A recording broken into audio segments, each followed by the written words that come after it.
ꯑꯍꯥꯟꯕ ꯃꯛꯇꯗ ꯑꯩꯒꯤ ꯋꯥꯔꯤꯕꯨ ꯇꯥꯕꯤꯔꯤꯕ ꯃꯌꯥꯝꯕꯨ ꯏꯀꯥꯏ ꯈꯨꯝꯅꯕ ꯎꯠꯆꯔꯤ. ꯉꯁꯤꯁꯨ ꯏꯃꯥ ꯑꯃꯈꯛꯅ ꯋꯥꯔꯤ ꯑꯃ ꯊꯥꯕꯤꯔꯛꯑꯦ. ꯑꯩ ꯃꯌꯥꯝꯗ ꯈꯤꯇꯪ ꯁꯦꯌꯔ ꯇꯧꯖꯔꯛꯀꯦ. ꯏꯃꯥꯅ ꯃꯥꯒꯤ ꯋꯥꯔꯤꯁꯦ ꯅꯣꯠꯕꯨꯛ ꯑꯃꯗ ꯌꯥꯝꯅ ꯅꯤꯡꯊꯤꯖꯅ ꯏꯔꯒ ꯄꯤꯕꯤꯔꯛꯑꯦ. ꯋꯥꯔꯤꯁꯦ ꯍꯧꯗ꯭ꯔꯤꯉꯩꯒꯤ ꯃꯥꯡꯑꯣꯏꯅꯅ ꯑꯍꯥꯟꯕ ꯂꯩꯃꯥꯏꯁꯤꯗ ꯏꯃꯥꯒꯤ ꯊꯃꯣꯏꯒꯤ ꯑꯣꯏꯕ ꯋꯥꯍꯩ ꯈꯔ ꯐꯣꯡꯗꯣꯛꯄꯤꯔꯛꯏ. ꯁꯤ ꯍꯥꯟꯅ ꯂꯥꯟꯊꯣꯛꯆꯔꯛꯀꯦ. Love an immortal flow of energy, real love, care, respect, understanding each other, fighting, give times. Fake love, attitude, ego, costly give, disrespect, give no time. A woman's heart is a devotion of sacred. Love can touch us one time and last for a lifetime. God give me a perfect body but destroyed by I myself. Behind every successful person lies a pack of haters. Nangna inakta layringay inthoki nangbu, nangna chatkraba tungsida mikup kuding ningsingduna layre. I miss you. Wari haujarage. Imagi machin manause Nepal ne. Imagi mache khwaidagi ahaldi madi oja ne. Mathangdana mabung ani aduga mache amma. Imagi makhadana manaw nupa amma amadi manaw nupi ani laye. Imagi babase lairik ningthijana haitaba mine adubu laik laisu haibadi yamna pamjai. Simakna machi manaw nipan makse imagi babana lairik ningthijana tamhalle. Imagi mache ahaldi imana mirol tarakpada mayum palame gyan tarakpada mayum palaga lairame. Imagi mabung khwaidagi ahalse mayamgidi tamo haina kawe. Mayamna tamo haina khangnai. Makha thaba machi manaw mayam sidagi ko ima sina hena yamna luna tawe mabung sina yamna nushina tombi haina kawi. Lairik su matamduda yamna ningthijana takpi sinima yengbo su pubi hai. Ima se piklingi lairik se aduki matik thawai yauna haujare lairik pabase yam pamjai. Tamona ima se matamduda IAS, IPS, MPS se karino haibase yamna ningthijana sukaina takpire. Makhoi machi manaw mayam sida ko ima sina kuchusu imumui duga maresu yamna kalle haidana yamna nungshi michaida hehek chai hagadi muthi amurai anamna anam kalliba kainaga yam nungshi michaida smainaga chaibirami tamosina imung wai karamna sittoino adagi phade kamaina setkani kaina si phawba hek mogi tamosina takpiki. Imana class 5 kaba dwaida imas embroidery tamme. Khutna matamduda rumal adagi monkhum mompak phidakse yamna lonba chatnarame. School da su wingi class lay yamna thuna akangna matamda phajana ko lonba haibagi imana first ayambada tar'e. Imana lonba rumal mathaktaga layrong sasalaga lonbado adu monkhumse ojasing hekta pugedi phajabanina pambanina matamduda di adu yamna chatnabagi puraga dum chatkibado ojasingna. Matamduda kangjaibungda mela tawi haye adugumba monpakphida monkhum kaikagi sigi competition da ichesu adum yawe. Matamduda nupi amana luhongba kandadi koi hapti adaba pot oi ruman aronba adagi monkhum monpakphidak singse aronba singse hapti adaba oi sinusu sendalambi oine oine tawbagidi akoigi haujiktasu laire phane oiro ama oiro koi kangkhan ka tunaidana sise hapti adaba oina banina sise lonba haiba mising do pesa yamna phangedana aduna matamduda su pudiada pot ama oinarambanina ima su sendalambi oina haure. Ima se kochi no fruit kumba lonba khotpa su yamna hai duga jersey kai ka matamda lonba ko kata haidai kata kochi sina lonba su yam haibanina ngahakta pothaba sangde ima se makhoi masa yam haibanina dum aduda dum honar le aduga plus like yam thawai yawbanina like su dum paraga le imungi thabak se ma suyaw yawdre mache jing ade manam manaw pising loina tawe. Ayambana ima se rank 1 dagine 4 se sigi manungsi dum challe class 8 tadi ima se rank 1 tai. Imana class 7 karakpa matam swai sida class 6 tamba nupa ko matam da happen se lai sisna ima bu nungshi pa me kaina chithi pire. Imana school chapada ko mogi konthong adagi adum koin inabado ima sida mimang tumang naidana nushini kaina gadam inai. Ima se matamda nokadra kapkadra ma khangde. Masaktuna imana hainadaba sakta taba phulainaraga ko kuchumu badi natte koi ahalla angangla su khangdaba masaga se matrang kai haye laibani nupa se yengbada koigi kuchumu bangakta na thibana tera sina matum yawsu tawidana ode phulainaba se matrang ka karaga ahalla angangla khangdaba shape se koi alu gi shape tabado ꯑꯗꯨ ꯌꯥꯎꯋꯦꯕ ꯊꯦꯡꯅ ꯑꯗꯨꯝ ꯄꯥꯝꯗꯕꯅꯦ ꯑꯗꯨꯒꯤꯁꯨ ꯑꯣꯏꯔꯝꯅꯤ ꯈꯜꯂꯤ ꯅꯨꯄꯥꯗ ꯐꯖꯕ ꯈꯪꯗꯕꯗꯣ ꯐꯤꯒꯔ ꯐꯖꯗꯕ ꯍꯥꯏꯇꯥꯔꯦꯅꯦ ꯃꯇꯝꯗꯨꯗ ꯒꯨꯟꯗꯥꯒꯁꯨ ꯌꯥꯝ ꯁꯥꯏꯌꯦ ꯂꯧꯒꯦ ꯍꯦꯛ ꯌꯥꯗ꯭ꯔꯗꯤ ꯍꯥꯠꯇꯣꯛꯀꯅꯤ ꯀꯥꯏꯅ ꯍꯥꯏꯕꯁꯦ ꯏꯃꯥꯅ ꯃꯤꯒꯤ ꯅꯥꯀꯣꯡꯗꯒꯤ ꯇꯥꯏ ꯁꯤꯗꯒꯤꯗꯤꯀꯣ ꯏꯃꯥꯁꯦ ꯁꯥꯎꯅꯤꯡꯉꯝꯕꯗꯒꯤ ꯀꯤꯕ ꯐꯥꯎꯕꯗꯣ ꯃꯇꯝꯗꯨꯗꯗꯤ ꯌꯥꯝꯅ ꯑꯩꯈꯣꯏꯒꯤ ꯅꯨꯄꯤꯁꯦ ꯈꯤꯇꯪ ꯍꯧꯖꯤꯛꯀꯥꯟꯒꯤ ꯌꯥꯝꯅ ꯈꯦꯠꯅꯩꯀꯣ ꯏꯪꯅ ꯇꯞꯅ ꯑꯩꯈꯣꯏꯒꯤ ꯌꯥꯝꯅ ꯂꯤꯔꯤ ꯈꯣꯏꯔꯤꯅ ꯂꯩꯅꯕ ꯃꯇꯝꯅꯤ ꯍꯧꯖꯤꯛꯀꯗꯤ ꯑꯗꯨꯛꯀꯤ ꯃꯇꯤꯛ ꯈꯦꯠꯅꯈ꯭ꯔꯦ ꯏꯃꯥꯅ ꯀ꯭ꯂꯥꯁ 9 ꯀꯥꯕ ꯁꯤꯒꯤ ꯐꯥꯎꯁꯦ ꯑꯗꯨꯝ ꯁꯪꯕꯁꯦ ꯁꯨꯛꯂꯦꯞ ꯂꯦꯞꯇꯦ ꯍꯥꯏ ꯏꯃꯥ ꯍꯣꯏꯒꯤ ꯑꯗꯥꯏꯗꯒꯤ ꯃꯃꯥꯟꯅꯕ ꯑꯃꯒ ꯑꯗꯨꯝ ꯂꯩ ꯃꯌꯨꯝꯗꯒ ꯁꯨꯛꯍꯟ ꯍꯟꯗ꯭ꯔꯕ ꯈꯪꯗꯦ ꯍꯥꯏꯗꯤ ꯑꯗꯨꯝ ꯏꯃꯥꯅ ꯊꯣꯡꯒꯥꯟ ꯊꯣꯛꯑꯦ ꯎꯕꯤ ꯁ꯭ꯀꯨꯜ ꯆꯠꯂꯦ ꯎꯕꯤ ꯑꯗꯨꯝ ꯎꯔꯒ ꯂꯩꯕꯗꯣ ꯏꯃꯥ ꯍꯣꯏꯒꯤ ꯀꯣꯟꯊꯣꯡꯁꯤꯗ ꯃꯣꯏꯒꯤ ꯃꯈꯨꯔꯥ ꯍꯣꯏ ꯃꯟꯗꯣꯝꯆꯥ ꯍꯣꯏ ꯗꯨꯀꯥꯟ ꯃꯆꯥ ꯑꯃ ꯐꯝꯃꯦ ꯍꯥꯏ ꯅꯣꯡꯃ ꯏꯃꯥꯅ ꯗꯨꯀꯥꯟꯗ ꯊꯣꯛꯄꯖꯥꯠꯅꯤꯗ ꯗꯨꯀꯥꯟꯗ ꯊꯣꯛꯄ ꯀꯥꯟꯁꯤꯗ ꯃꯣꯏꯒꯤ ꯗꯨꯀꯥꯟꯗꯨꯒꯤ ꯃꯥꯡꯒꯣꯟꯗ ꯍꯧꯖꯤꯛꯀꯤ ꯅꯨꯄꯥꯁꯦ ꯃꯥꯁꯦ ꯐꯝꯃꯒ ꯂꯩꯔꯝꯃꯦ ꯍꯥꯏ ꯏꯃꯥꯁꯨ ꯄꯣꯠ ꯂꯩ ꯃꯇꯝꯗꯨꯗ 이마부 우르디 허지기 얌나 군다 사바 플레이나부 누파도 왕앙바 ngamde nokphe nokphe tawraga adum lei tanja amada imasu hek phamliba nupaduda yengtho ure aduda karaidagi no khangdana magi nato nakchi do naksida maye yam sengba sambru ma thungbudo imana uge habe yengbado dum sambru do hana ubudo kaisu khanjilude sambru dugi matangda aduga matam kharagi tungda imaga suka masu magi imagi yet thangba nato nakchida ngasagi nupaduga chap manaba sambru ma thungaga lerame khali mana sise kari no ne aibu kamai thungino kan kari haina haidoino di khangdaba kari kidamakta thungino haibadi adusu khangde imana yaningba nushibadi sungpok pokte class 10 karak paswaidagi di nupado dum tallabra natraga oiroi khanglabaira kaino tamna imadagi lapthokre class 10 karak paswaidagi di oiroi khangabaira kaino imadagi hojiki nupado tamna lapthokre imase waima khangsang sangi imana class 9 loirakpa adwaidani ko sinamo sina classmate amagi komagi sagai gi mabung amana chithi ama piraki numise chahi hoba numitne new year numitne nupa se ima hoiga lekai lonabane imana tamliba school ja sigi manaktagini imana di hojiki nupa se masak khangde mana di ima se nungtigi school chatpa khotpada dum yengaga leibajani uye hai masanupi thokpisina hojiki imada chithi piraiba nupa sidako tachau haina kawe aduga mamanabisina letter se imagi yumsida thilakpa numista ko reply su hanbiro o kaina halaktaba yandi habi mongda yamna lumna hairame tachau hoigi mogi sagai gi machimanaw se nupa yam yame aduga machimnaw nupa singsisu mamanabadawna loina tinai sakse matamduda ayobi takhatpi miyo bazani miju tina usitaba ngausinaba ngaktane masasu loina phaje aduga laiksu yam satina phajna haiba ngaktoiba matamdugi yaklawa pakhang aduga imadi khanjai matamduda imana aidi saksuthi kebasu haite laiksu haite maga ega yam khenai ikaise haidana imase tumina lei sida matamduda imada phawgi base ko ta chause masakse dokimati yam phajaramani aduna thamoida nushiba amadi pong nushiba pokpagini ai sase mati yam chadre kaina khanjarise karigumba nushiba poktragadi sumaina khanpham thokteba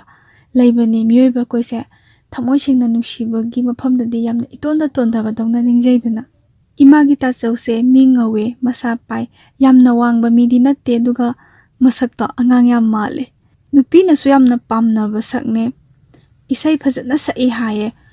khonjense lumlum lawe masaga chana diadi masaduna hekto wangdana phundana ga to khonjenga lumlum lawba di natabako patak piktak toraga khonjen yam dina phajabado oye imagi tachaugi mitche adukimatik phajai pa singse mathaklomda thekale sigi phajaba mayam se uraga imana dikhali aidi kadai ima se 5.6 wangi hai matamduda maisu uring se phajana dum thungbajani duga imagi samse yamna yame duga matamduda murira ngawira dikhangde aduna wangna pungkhatlaga chatle matamayambada kuchu sisu ngaude musinmu basunate kari kuchuno khangde hai imagi machimanaw degi ima baba di loina ngawe machimanaw ataidi masak loina phaje hai ima khaktang war male theory se ima segi baba se moigi machimanaw se mari ni biba mari oira male yum se pareng chamana na ko sarga lei thaina di yum pareng sarga sumang se pareng chamana lei stesida imagi makhura yaimagi machanupi ama lei imana thada khara halle su imana bigi tapta adu loinabado class 3 dagi larik se punna taminarakpane chaba chatpa wa tanaba tumba ko loina ma dum punba do hoi tumba du budi yum da tumnare tumba khaknatana loina makse maga suta thanaramde yam nushina loine imana ma se yam nushina ibe ma haina kawe hojiki ibe ma se mabung anigi marakta naitom yawini haidi atom bineba ibe ma sina imada yam nushina mingse ke hain kawe musuk kawe duga sum musuk kaina ga kauraga sumta tadragana musuk kundo haina hekta kaure haidi mimang tumang khangna dum kaure hai tare class 10 karakpa swaida su ta chauna imada letter ama mu pire letter gi maron sina sumaina ire ai letter pajarake nahaki tumi leizaba punsida aina akaiba yam pirabra nangbu nuksiruba aigi iran oiramale ngakpiyo ches thaini romance de yamna lum lawba ko handwriting su matamde am phase hai ko ta chawgi se sisna hairak pasida ko ima se nungaite tasengna ta chawna lana khanbane ima na khanbana ima se mate yamna chade na khanjabane ima so sidagi nungaita bodo thamoida nungaita pa phawbagi asengbodo hairage na ima na su letter ma halle ima gi pakhum sina sumaina pi aidi adongi damak yamna matik chadabini aduna reply pi kidabani haina imana reply pikhiba numito adusu chahi hoba numitni new year numitni chahi ama prang mapung phaba numitni thaina gi nusinabase yamna romantic oye magul leibodo ko hosikani magul kishu leitabumni thaina ga yingnarati ta chawna mu ir a letter se nusirubasina iran ohelaga matik chadabani haina inthokpadi tawgunu asengbani ai nangbu nusirure si hairaga mu reply amu hale sumaina mare yetna dana oina dana letter se sum thanabadagi nungsinaba koinaba haibado oikre ta chawna letter irakpase nongmata achamba chejam amada irakte writing pad lana thaina ma sisine haye aduga envelope na buyer mail thaba envelope se sise mataida higo ka angang bagana langni hai akhodi khanghongdre ima hogi chahi matang sigi mina di khangongani sidagi ima su masu achamba cheda khogi letter hanbase ikaibadagi ibemaga moi ani se hongnaraga bazar da chale anda bazar da chalaga writing page se sise leiba chapajani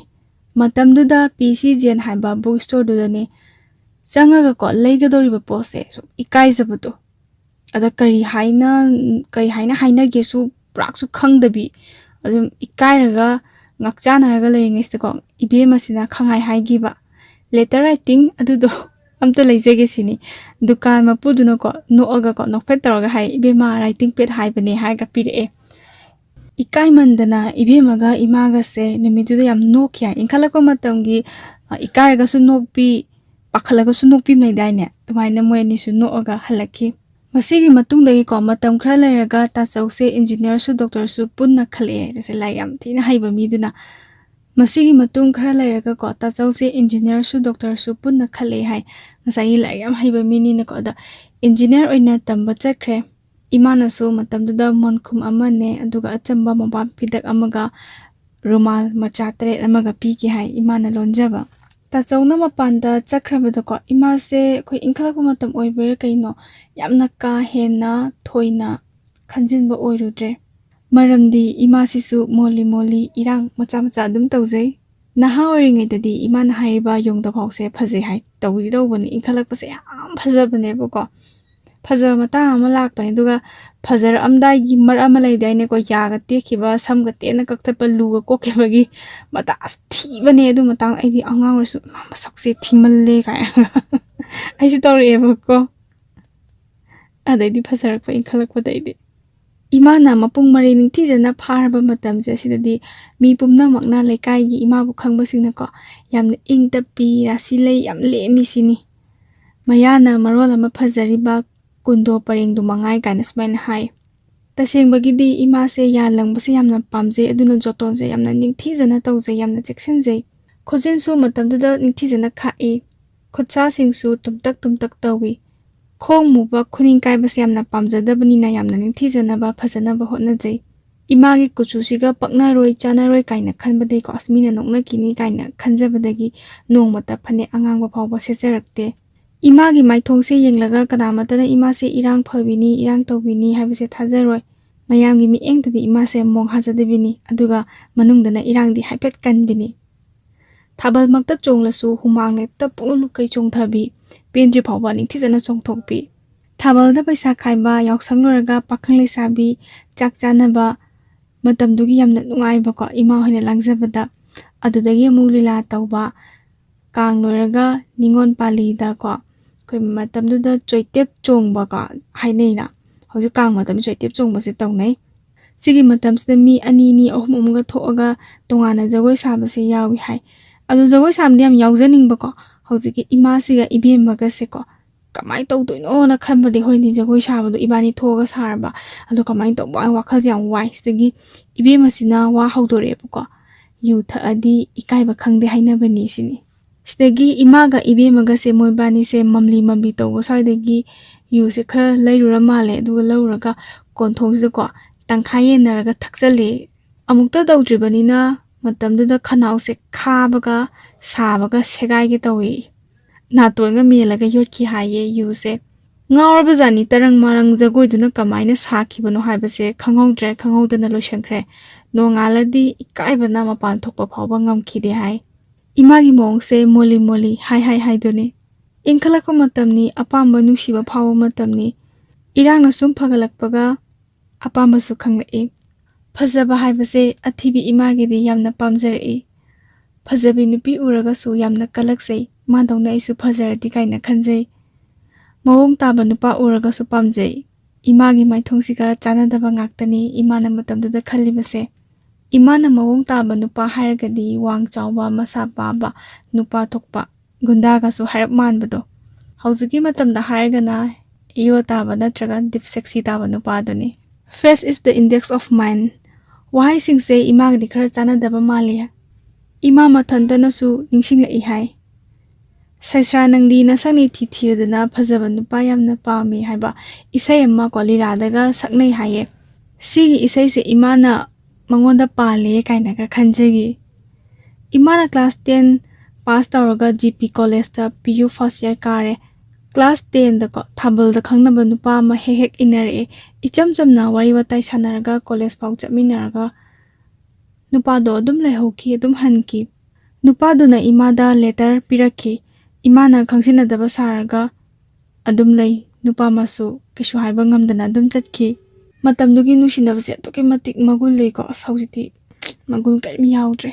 ꯃꯇꯝ ꯈꯔ ꯁꯨꯝ ꯍꯧꯈ꯭ꯔꯦ ꯏꯃꯥꯁꯨ BA first year ꯀꯥꯔꯦ ꯃꯇꯝꯗꯨꯒꯤ GP ꯀꯣꯂꯦꯖꯀ ꯍꯧꯖꯤꯛꯀ ꯌꯥꯝꯅ ꯈꯦꯠꯅꯔꯦ ꯌꯥꯝ ꯍꯣꯡꯉꯦ ꯅꯣꯡꯃ ꯏꯃꯥꯒ ꯃꯣꯏ ꯃꯃꯥꯟꯅꯕꯤ ꯑꯍꯨꯝ ꯈꯣꯡꯅ ꯁꯨꯝ ꯆꯠꯂꯤꯉꯩꯗ ꯊꯥꯕꯜꯗ ꯊꯦꯡꯅꯕ ꯅꯨꯄꯥꯗꯣ ꯃꯥꯁꯨ ꯃꯃꯥꯟꯅꯕ ꯈꯔꯒ ꯇꯨꯡꯗ ꯏꯟꯅꯔꯒ ꯋꯥꯔꯤ ꯁꯥꯟꯅꯔꯒ ꯆꯠꯂꯦ ꯀꯗꯣꯝꯗꯒꯤꯅꯣ ꯈꯪꯗꯅ ꯁꯥꯏꯀꯜ ꯑꯃ ꯊꯧꯖꯤꯜꯂꯛꯑꯒ ꯏꯃꯥꯒꯤ ꯂꯥꯏꯔꯤꯛ ꯈꯥꯎꯁꯤꯗ ꯕꯥꯏ ꯏꯌꯔꯃꯦꯟꯒꯤ ꯏꯟꯚꯦꯂꯞ ꯑꯃ ꯍꯥꯞꯆꯤꯜꯂꯝꯃꯦ ꯃꯃꯥꯏ ꯂꯩꯔꯒ ꯌꯥꯝꯅ ꯑꯐꯥꯎ ꯁꯥꯔꯒ ꯁꯥꯏꯀꯜꯗꯣ ꯐꯠꯀ ꯂꯩꯔꯒ ꯊꯧꯈ꯭ꯔꯦ ꯌꯥꯝ ꯅꯨꯄꯥ ꯊꯣꯛꯅ ꯏꯃꯥ ꯍꯣꯏꯁꯦ ꯃꯣꯏꯁꯦ ꯉꯥꯏꯍꯥꯛꯇꯤ ꯉꯛꯑꯒ ꯆꯞ ꯃꯥꯟꯅꯅ ꯌꯦꯡꯒ ꯋꯥ ꯂꯥꯎꯅꯒ ꯅꯣꯛꯄꯤꯗꯣ ꯃꯃꯥꯟꯅꯕꯤ ꯍꯥꯏꯗꯤ ꯈꯪꯍꯧꯗꯅ ꯀꯩꯅꯣ ꯇꯧꯔꯝꯃꯤꯁꯦ ꯀꯥꯏꯅ ꯅꯣꯛꯄꯗꯣ ꯃꯇꯝꯗꯨꯗ ꯀꯪꯂꯥ ꯄꯥꯛ ꯃꯌꯥꯗꯅꯤ ꯍꯥꯏꯌꯦ ꯅꯨꯄꯥ ꯌꯥꯝ ꯊꯣꯛꯆꯜꯂꯝꯕ ꯅꯨꯄꯥꯗꯣ ꯏꯃꯥꯅ ꯀꯅꯥꯅꯣꯅ ꯌꯦꯡꯉꯀꯥꯟꯗ ꯀꯅꯥꯝꯇ ꯑꯣꯏꯔꯝꯗ꯭ꯔꯦ ꯇꯥꯆꯧ ꯑꯣꯏꯔꯒ ꯂꯩꯔꯝꯃꯦ ꯑꯥꯎꯠꯁꯥꯏꯗꯇ ꯂꯩꯈ꯭ꯔꯕ ꯃꯥꯅ ꯀꯔꯝ ꯀꯥꯟꯗ ꯊꯣꯛꯂꯛꯏꯖꯥꯅꯣ ꯀꯥꯏꯅ ꯏꯃꯥꯁꯦ ꯈꯪꯍꯧꯗ꯭ꯔꯦ ꯍꯧꯖꯤꯛ ꯐꯥꯎꯕ ꯊꯧꯗꯣꯛꯇꯣ ꯅꯤꯡꯁꯤꯡꯉꯒ ꯏꯃꯥꯁꯦ ꯅꯤꯡꯁꯤꯡ ꯅꯣꯛꯆꯔꯤ ꯅꯨꯃꯤꯠꯁꯤꯒꯤ ꯃꯇꯨꯡꯗ ꯅꯤꯅꯤ ꯁꯨꯕ ꯅꯨꯃꯤꯠꯇꯣ ꯏꯃꯥꯁꯦ ꯀꯣꯂꯦꯖ ꯆꯠꯂꯨꯏ ꯏꯃꯥꯒꯤ ꯃꯅꯦꯍꯟꯒꯤ ꯃꯆꯥꯅꯨꯄꯤ ꯑꯅꯤꯁꯨ ꯃꯣꯏꯁꯨ GPꯗ ꯑꯦꯗꯃꯤꯁꯟ ꯇꯧꯕ ꯂꯥꯛꯄꯖꯥꯅꯤꯗ ꯂꯥꯛꯄꯗ ꯊꯦꯡꯅꯕꯗꯒꯤ ꯏꯃꯥ ꯍꯣꯏꯔꯣꯝꯗ ꯄꯨꯟꯅ ꯂꯥꯛꯃꯤꯟꯅꯔꯦ ꯑꯍꯤꯡ ꯂꯦꯛꯑꯒ ꯃꯣꯏꯁꯦ ꯄꯨꯂꯞ ꯇꯨꯝꯃꯕꯖꯥꯅꯤ ꯅꯨꯃꯤꯗꯥꯡꯅꯤ ꯅꯣꯡꯗꯣ ꯌꯥꯝ ꯀꯟꯅ ꯆꯨꯕ ꯅꯨꯃꯤꯠꯅꯦ ꯌꯥꯝꯅ ꯅꯨꯡꯉꯥꯏꯅ ꯇꯨꯝꯕ ꯇꯥꯏꯃꯤꯡꯅꯦ ꯈꯪꯍꯧꯗꯅ ꯏꯃꯥ ꯍꯣꯏꯒꯤ ꯃꯥꯡꯒꯣꯜ ꯁ꯭ꯋꯥꯏꯁꯤꯗ ꯃꯈꯣꯜ ꯈꯔ ꯇꯥꯔꯛꯑꯦ ꯅꯨꯃꯤꯠꯁꯦ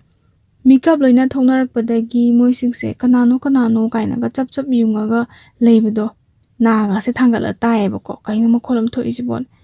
ꯏꯃꯨꯡꯒꯤ ꯃꯤ ꯂꯣꯏꯅ ꯍꯧꯒꯠꯅꯔꯛꯑꯦ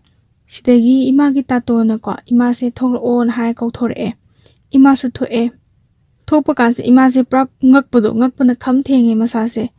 ꯃꯥꯡꯒꯣꯟꯁꯤꯗ ꯏꯃꯥꯒꯤ ꯃꯕꯨꯡ ꯑꯗꯩ ꯃꯈꯨꯔꯥ ꯃꯗꯣꯝꯆꯥꯁꯦ ꯂꯣꯏꯅ ꯂꯩꯔꯝꯃꯦ ꯏꯃꯥꯒꯤ ꯃꯥꯡꯒꯣꯟꯒꯤꯀꯣ ꯎꯈꯣꯡꯁꯤꯗ ꯅꯨꯄꯥ ꯑꯃꯁꯨ ꯉꯥꯔꯒ ꯐꯝꯃꯒ ꯂꯩꯔꯝꯃꯦ ꯇꯥꯇꯣꯅ ꯏꯃꯥꯗ ꯍꯪꯉꯦ ꯅꯪꯅ ꯃꯥꯁꯦ ꯎꯅꯁꯦ ꯍꯥꯏꯅ ꯀꯧꯕ꯭ꯔꯥ ꯍꯥꯏꯅ ꯏꯃꯥꯗꯤ ꯈꯪꯗꯕꯅꯤꯅ ꯃꯇꯝꯗ ꯑꯩꯗꯤ ꯀꯧꯗꯦ ꯑꯩꯗꯤ ꯈꯪꯗꯦꯅ ꯑꯗꯨꯝ ꯈꯨꯝꯃꯦ ꯏꯃꯥꯒꯤ ꯈꯨꯔꯥꯏ ꯑꯃꯁꯤꯅꯀꯣ ꯏꯃꯥꯒꯤ ꯇꯥꯇꯣꯁꯤꯗ ꯀꯩꯗꯧꯕꯒꯤ ꯑꯗꯨꯃꯥꯏꯅ ꯐꯨꯔꯤꯅꯣ ꯋꯥ ꯍꯪꯂꯒ ꯊꯥꯗꯣꯛꯈꯤꯕ ꯌꯥꯗ꯭ꯔꯥꯅ ꯍꯥꯏ ꯅꯨꯄꯥꯁꯦ ꯑꯇꯩ ꯀꯅꯥꯁꯨ ꯅꯠꯇꯦ ꯇꯥꯆꯧꯅꯦ Imagi makhura yaimaka ko hojiki tajogi pupugase yamna luna tinaba oirame. Wari watai ngahak taunaraga imagi makhura yaimasina ko macha nupajing tawraga imagi mabung tayai mahoiga ko asaibabu thinbiru cho na haibadagi tajose thindokre mayamsu tumin changnaki numise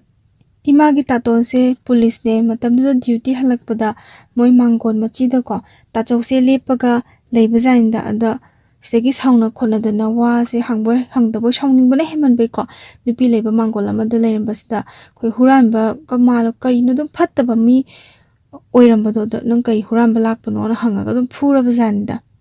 sida tajosina kari haina khumake da natte aidi huranba natte aidi mabu uningbagi lakpanena khumakpa jani sidagi tatonduna imase kaukthorpa oiramale numituda tatone imase phukide chaisu chaikide maramdi imagi mawong matose ma lande na saita chawna su phajana hairambado kaimta mongda chai khotana ngangdana tawkide nong he nganbagadi ima hoigi indomsa se sisina asomna kan ko ta chawagi mama se sida dum pause loina tamuraba jani lekai thangnabaga oibanina pause ita tainaraga loina sabak phakpado paudi oiba thoudokna kharakhak aduga tambadana pause khaji hinjanbada yam henjaliko mioiba akoigi chinsi yam sathidana ko sathibanina tabada nungai tapse loina hainaraba janida ngangningba se pangangda ngangidana mioiba akoise Thokhaningdaba tahaningdaba pausina ko mayamgi pothapam oina wari sanabam ngak pothabam oinare mina kamaina matamduda sandokpigeda ko numidangda nupa unaringena mabungna pharga phubani si wahaida sunatana yamna semjan sajanba tabada hangkoiba nungaitaba tagi lamchatluda bini mona sengaw lakpini mataw mandana irang tawbini kainaga imase badnamgi marirakta langsinbire imabu auba lekagi miyosingna yamna thina ngangnabi mera thada ingna sajabi sanarego mapok kaidana leijabi imagi punsise lamakhangda angawba misak amana laaga ko mara leijadaba leirang mase patlangna thadalaga segairaga sorokta langthokpibagi maongda imase yamna thina ngangnabigi matamduda tachawagi su mama mapa machimanaw sagaise yamna chawe moi somdagi su hainai ko moi somda ima horamda chatlaga usitmande le mabungdo phurusi chumnatang unasi khochi haibabu kaina summogi oiba wakhalamada yamna saunagi tachause macha nupa ahalga oibaga ko yamthina phubirakpaduda mamase yamna kapkhi haye tachaugi mamana matamduda haikibase ichagi maiso ngangpiraktaba kaina nung aijadabado yamna pende amutang chatlaga nganglune na ko maseta chatlage na chabyungna khalmajani tachaugi mamase da tachaugi babasina ko adumaina tawganu yumdadi chatkanu migidi nupini badnam chagane na yam kana thingmadagi lakhide imagi punsise lekha taba haibado sidagi yam phajana tagre mara sunoi leitana ko mayamgi papki oiba wangang sangang wahi watasina imagi punsise adugi matik thamoi sokpa do yaure nungaitre miyoibagi inkhalakpagi matamda laibak thiba thoudok Thokhaningdaba thoudok natraga wakhal khanthaba ngamdana thokiba thoudokse amuk thoknai aduga imagidi mara sunoi leitana ichamchamna ingongongna haujarakpasida laibakna tambiramba haikatra nungaitaba thaudoksima imagi laibaksida takhre imagi tachausisu mayumda leiba ikaimanbadagi masu mayumda leitrabajani mamanabagi mayumda ayuk nungthin chupama leiraga numidangda khatang hanjilae tachauna matamduda imada chithi ama songpire chithi sina imagi mabung thokpa ko machanupi na school chatpada sida pirakpajani marolduna sumaina iraki mayamna wawa launarabanina ibani se chelase ai nangi mai ngak lagesini tachausina haise yum palase haiba imase matamduda khanpham khangdaba haigadra nungaitaba haigadra aduki matik sauningbagi mathaksida ko ikairingai mathaksida maithakta phambaga chap manare imasu letter do mu hanki imana sumna hanki aidi chenba ngamkiroi thoudokse nahaki nacheda thokpo oiramadi nang nungaigadra aise hingna hatpase nang pelaba natrona yamna pendaba wahaini imana tachausida hankriba letter se sigi matungdagidi imaga tachauga pau phaunakhidre warawnaba haigadra penadaba haigadra nushibagi machat oidoira imasu yamna wana khangi nupi oibisingna khwaidagi pamjabase waraba matamda pamjariba maongduda nanggidamakta lepi nanggidamakta mayamna lalna unarise ai sengdoke haiba waise nattabidako khangde warawnabado oire ahingya imasu kapki nungaitaba amaga loinana khalune nupi oibina badnam ama charaga kyamu yamna nungaina leiramgani adubu imana laikse ningthijana tamjaningbidu oirubanina imagi babana su yamna pamjaba oibanina mase matamsidagi horaga ko laikse kharaga thawai yaujarpana laikta purak mai onsenkhre tacho mangondasu adum haijanbiba yawi mamanabasing oirodragi lekagi mache mandonabu oiro ko haibajani nangna chelase haibada yaraktabadu ko phare ma khaktani mangjagadaba nupibu ma mathandaro atopa adum koiraga loire kain monda lana support tobi bisu yawi mayamna anamba matamda tachouda haiba waise mangi thamoida yongna haigibase namaisu ngakpiraktaba nupibu tokthok ma mathandaro atopa koyusini sisina adum tachousi wakhal hongira natraga karinodi khangdre tenkraba matam khara khakse sida DM college ta tambi yamna high family imungi nupi ama tachause khangnare ko matamduda imasu thawaise aroibida nungaitre waraba kana leitraba mino maisa nangba kandadi nagidamakta lepiye kaine lepibasine bako nupising akoina loina pamjarise ima khaki war natte aduga tachausina nupi ama atopa koibasta imase thamoise penthoe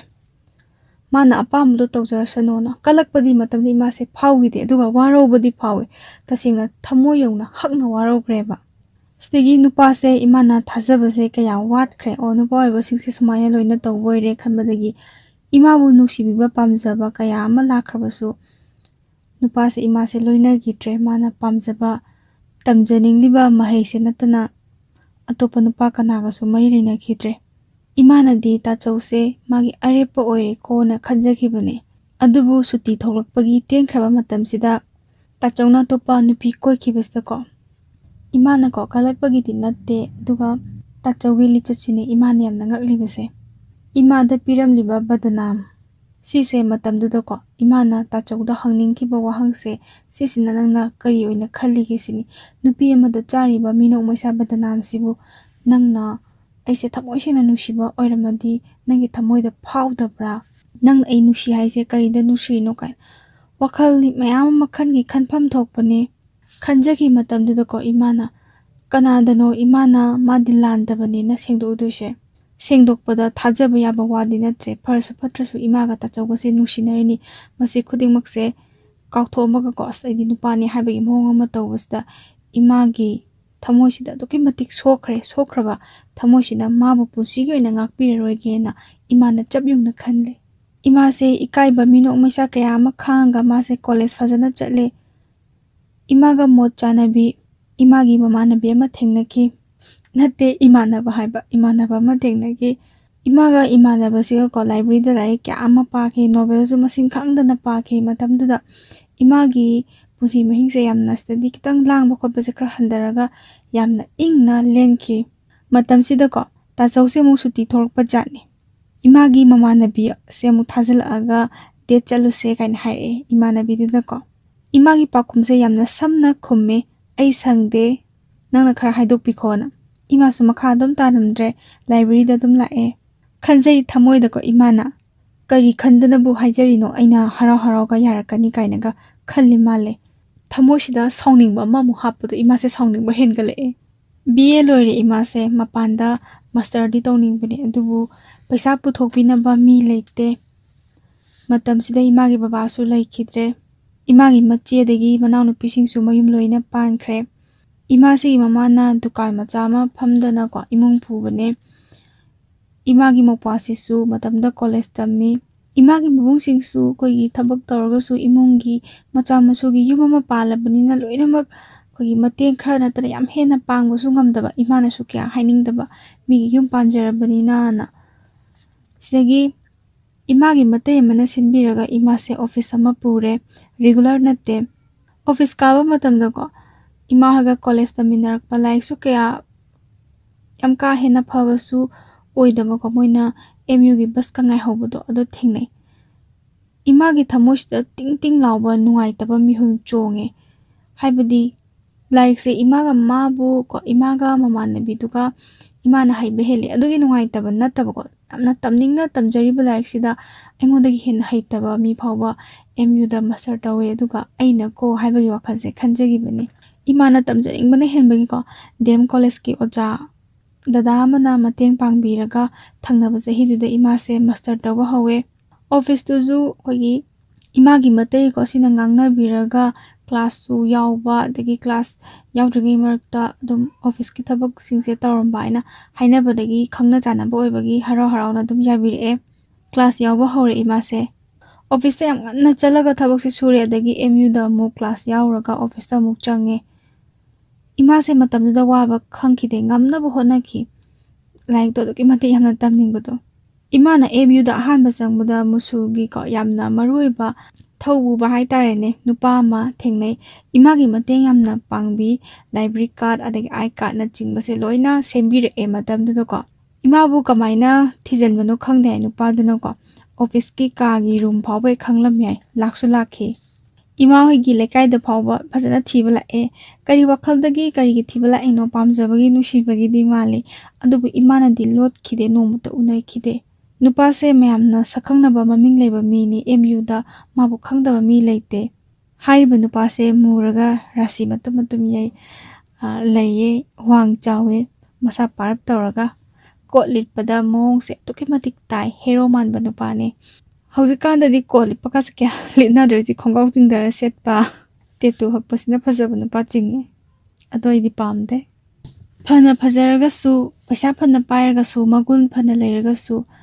ꯏꯃꯥꯒꯤ ꯊꯃꯣꯏꯒꯤꯁꯨ ꯊꯃꯣꯏꯒꯤ ꯑꯣꯏꯕ ꯑꯃ ꯂꯩꯖꯩ ꯅꯨꯡꯁꯤꯕꯕꯨ ꯋꯥꯡꯅ ꯊꯥꯡꯒꯠꯆꯔꯨꯕ ꯊꯥꯖꯕꯗ ꯌꯨꯝꯐꯝ ꯑꯣꯏꯔꯒ ꯅꯨꯡꯁꯤꯕꯗꯨꯅꯤ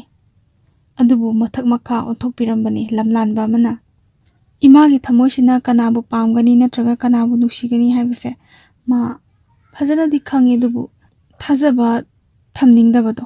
ꯊꯥꯖꯕ ꯊꯝꯃꯨꯔꯒ ꯊꯥꯖꯕ ꯃꯥꯡꯂꯗꯤ ꯍꯥꯏꯅ ꯈꯟꯖꯈꯤ ꯏꯟꯈꯠꯂꯛꯄ ꯃꯇꯝꯗ ꯍꯔꯥꯎ ꯃꯤꯅꯣꯛ ꯇꯝꯈꯠꯂꯛꯄ ꯌꯥꯝꯅ ꯅꯨꯡꯉꯥꯏꯈꯠꯂꯛꯄ ꯃꯇꯝꯗꯨꯗ ꯄꯨꯝꯅꯃꯛ ꯃꯥꯡꯈ꯭ꯔꯦꯗꯅ ꯏꯃꯥꯒꯤꯗꯤ ꯍꯥꯟꯅ ꯈꯔꯒ ꯋꯥ ꯉꯥꯡꯒꯟꯗꯕꯒ ꯑꯃꯨꯛꯀ ꯍꯦꯟꯅ ꯆꯤꯝꯕꯥꯟꯁꯦ ꯐꯥꯖꯤꯟꯈ꯭ꯔꯦ ꯏꯃꯥꯁꯦ ꯇꯁꯦꯡꯅ ꯀꯅꯥꯒꯨꯝꯕ ꯑꯃꯠꯇꯒ ꯅꯛꯅꯕ ꯄꯥꯝꯗꯦ ꯃꯤꯅꯣꯛ ꯃꯩꯁꯥ ꯃꯌꯥꯝꯗꯣ ꯈꯜꯂꯨꯔꯒ ꯏꯃꯥꯁꯦ ꯀꯤꯕ ꯑꯃ ꯐꯥꯎꯈꯤ ꯃꯔꯛꯁꯤꯗꯁꯨ ꯏꯃꯥ ꯍꯣꯏ ꯂꯩꯀꯥꯏꯗꯒꯤ ꯀꯣꯂꯦꯖꯀꯤ ꯑꯣꯖꯥ ꯑꯃꯒꯁꯨ ꯈꯪꯅꯕ ꯍꯧꯔꯛꯏ ꯄꯤꯁꯛ ꯄꯤꯛꯂꯤꯉꯩꯗꯒꯤ ꯃꯄꯥꯜꯗ ꯂꯩꯔꯛꯄꯅꯦ ꯍꯧꯖꯤꯛꯀꯤ ꯅꯨꯄꯥꯁꯦ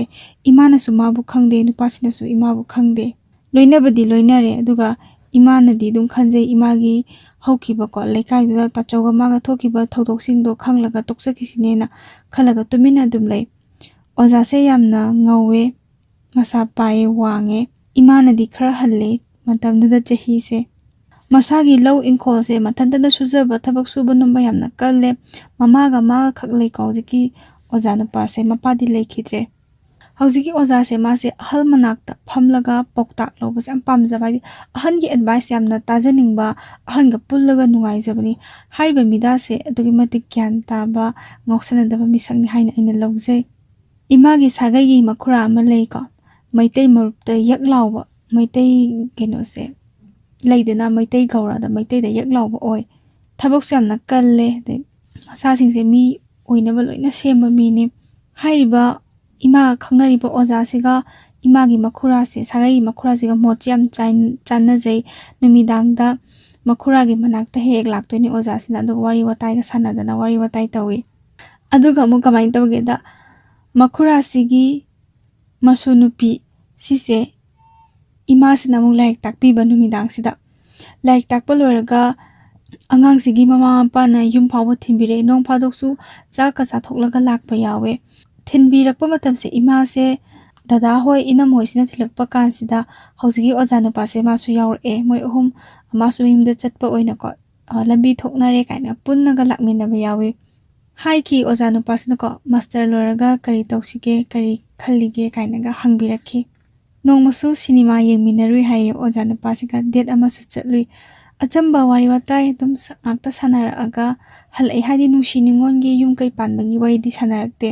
ꯅꯨꯄꯥꯁꯤꯁꯨ ꯏꯃꯥꯒꯤ ꯃꯔꯝꯗ ꯂꯩꯀꯥꯏ ꯃꯃꯥꯟꯅꯕꯁꯤꯡꯗ ꯍꯪꯉꯕ ꯃꯇꯨꯡꯗꯀꯣ ꯑꯗꯨꯝ ꯈꯪꯕꯖꯥꯠꯅꯤ ꯃꯥꯅ ꯅꯣꯡꯃ ꯍꯪꯉꯛꯑꯦꯀꯣ ꯍꯪꯕꯁꯤꯅ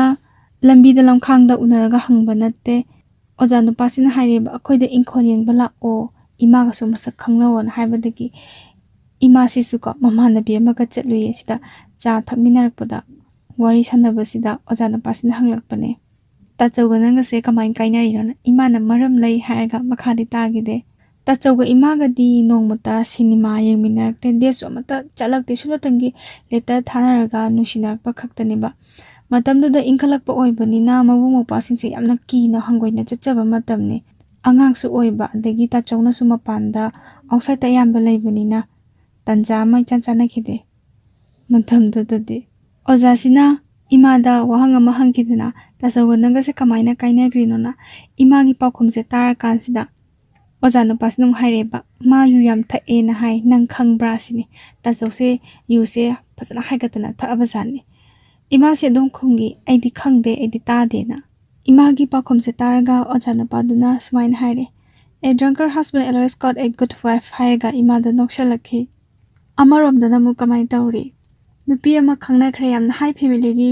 nupi ama khangnakhre hairba nupa mana imada chithi pangthada thari hai se tachawni ko imana mi ama ko nupa ama he khangnaba sakhang mai khangnaba ichamchamna sum khangnaba oiro ama boiro se horakpase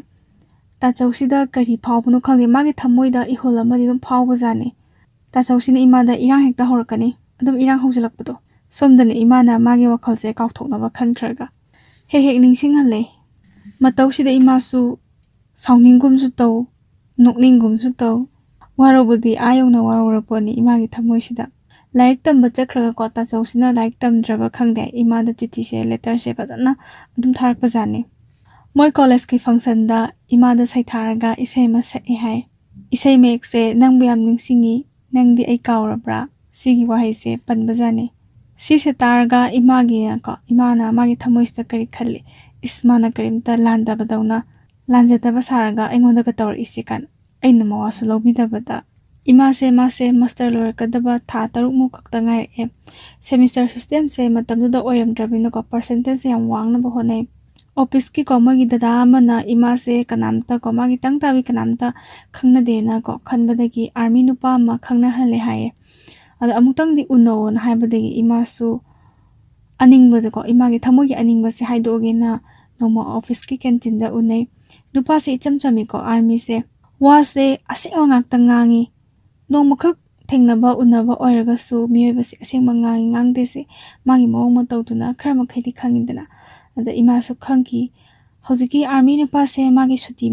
matam se amna tele de ahal singna ko matang matam chari luhongona takmanbadagi mase thoklakpane khangnaba nupisu kanamta leite thamhodre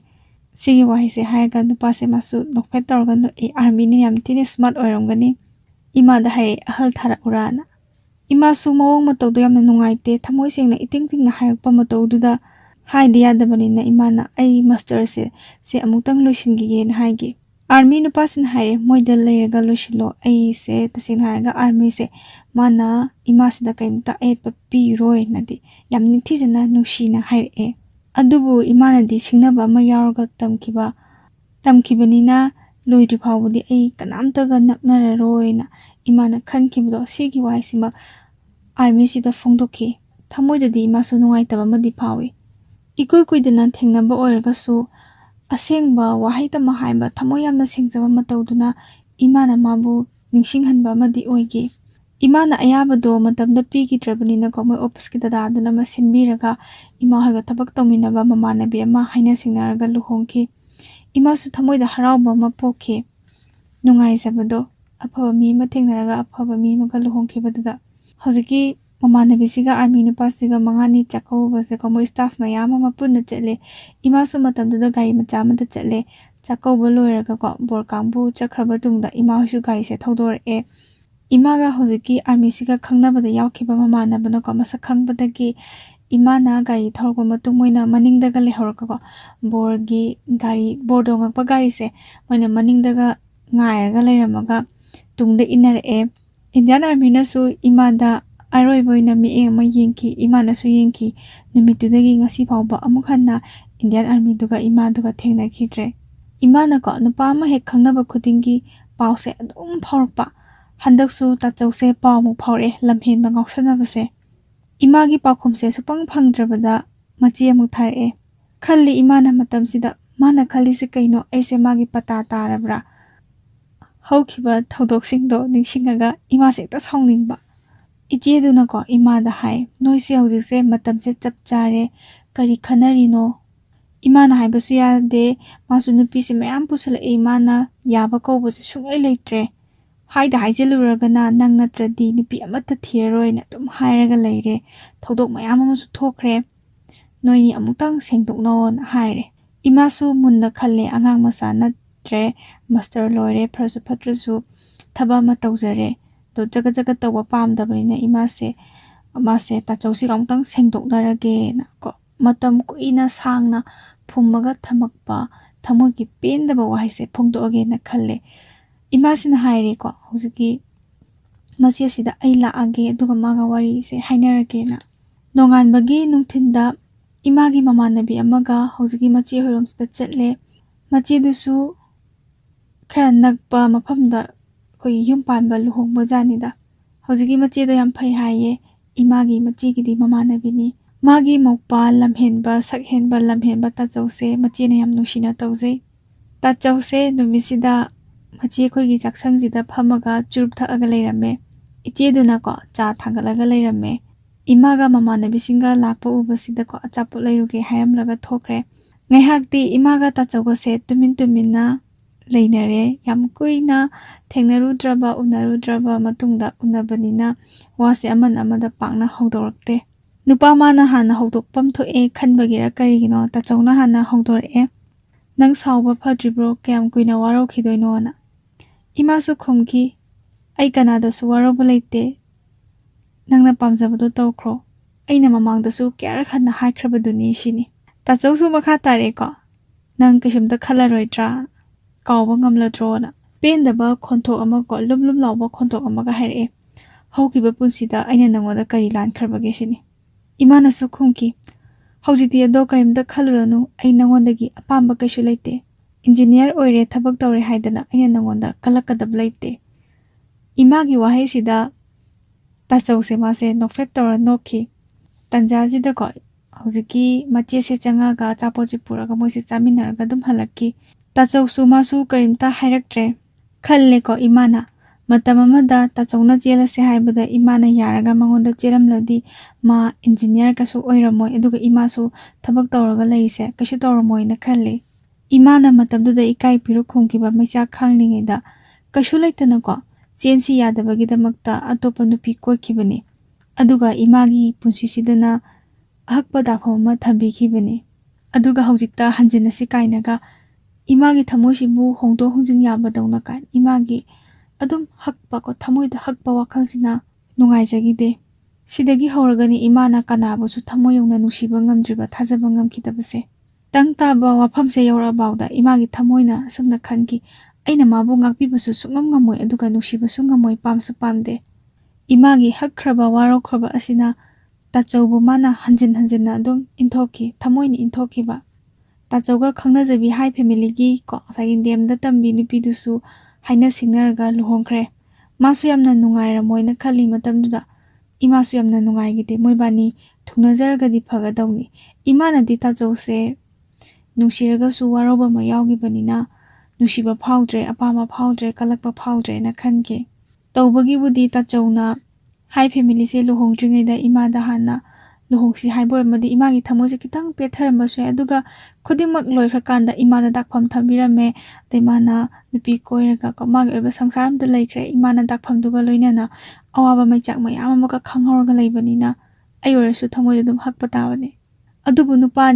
mana ngamnaba thokpam tawrai imada haidi oiroi khanbadagi mogi ahalsingdo tharake. Sigi wari singje manung thitna khangdabi ko imagi mamasinadi haro yathokre angang oringedi khangnajabani gan haibaduda matamsu charena. Ngasaigi tachawu phugiba mabungjingnasu ko moibu kibadagini adagi nungsinakpa chahi 13-12 susulaabanina moibani se ngainari oiramnina khallabajani. Imagi haina singnabagi warise ojase moi lekai ojase mase tare hanga eko ai kari pangogena. Imana di matamduda karimta pango haikite ado hajingpagi achapodi pijoko na haibadagi imana su manama tharaga ko achapot se piki.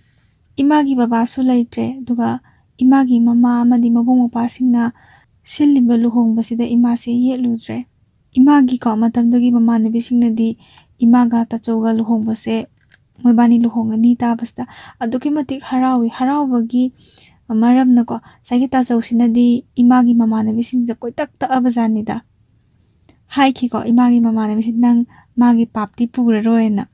Mamanabisinguda takpa hemembade ko moibani thungnazabadda mamanabisingsina sigi warise tum harauzabada moibani thungnarena. Adubu imanadi tachause luhongaba matungdasu nungsigadabdi mandena khalle. Imana yum palaga luhongise imana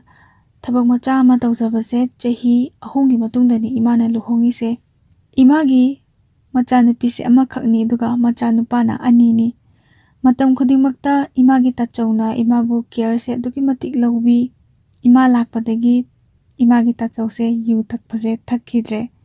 Tabak khudingmakta imagi mateng bangbi. Khangdaba khudingmakse takpi. Tachawna imada ngauzaba nungsibiba yamna luna tawiba khudingmakse uraga imagi waraugiba hakkiba thamoido khara makhaidi phai. Imanasu mapureba amada tawpham tokpa ko mapureba amagi seba khudingmak chapchana tawjagi.